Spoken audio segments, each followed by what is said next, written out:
When we open Symphony, we first see the main test setup window.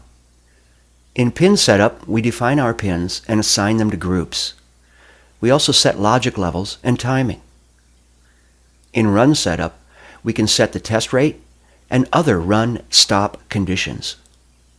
In power setup, we would set our voltage levels and current limits for DUT power supplies. Symphony uses sidebars with icons to navigate through the software. When we select a different tab in the sidebar, we have available a new set of tools. Certain windows allow us access from the command bar to functions that control features of that window. In the toolbar, we have additional tools that apply to certain windows and become highlighted as those windows are open. Now let's open a file that has already been prepared for us. By using the File Open function, we can select a set file. The set file contains all of the setups in the software for a given device. Select this file and click Open. The next window that opens is the Download Vectors window.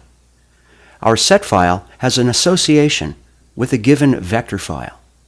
We can either just download this file, or we can click Browse to look for another. We can also uncheck this box and not download a file at all. But in this case, let's download these vectors. Now we see some new information has appeared in the pin setup window. In Group 1, we have a single DUT output pin, called TC. The compare threshold level has been set to 2 volts. And in delay generator number 2, a value of 30 nanoseconds has been assigned for the compare strobe. In Group 2, we see 4 DUT output pins, Q0 through Q3. In Group 3 is the clock pin. This is an input, and so we define low and high logic levels for the tester drivers. We select it as DUT input, and we choose a stimulus format, return to 0. Using delay generators 6 and 7, we define the pulse width of our clock. Now let's click the Pins button to look at some of the other pins. When the pin assignment window opens, we see Group 3 displayed. We see the signal name, the DUT pin number, and the tester system channel. We can scroll up to see other pin names and definitions. We see which group they're in, and the name of the signal, the DUT pin number, and which tester system channel is being used. We can also take a look or assign these names. We can type in a name here and assign it to the pin. We can also do the same thing with the DUT pin number by typing in the value and assigning it to the pin. We can continue to assign our pins in this way, but let's look at an easier way. On the main sidebar, let's select the pin list icon.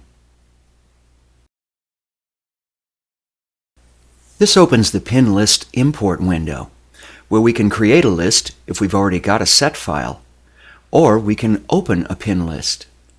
Let's open the pin list for this device. And next we view the pin list. The pin list file is a standard ASCII file. In it, we can optionally identify the set file and vector file. The basic rules are: the first columns identify tester system channels. The next columns are the DUT pin number, followed by the signal names. We also can divide the pins into groups here and identify whether they are inputs, outputs, or bidirectional. The items after the semicolons are basically comments, showing the timing and edge placement. The pin list can hold a great deal more information than just pin assignments. Let's take a look at a larger pin list file.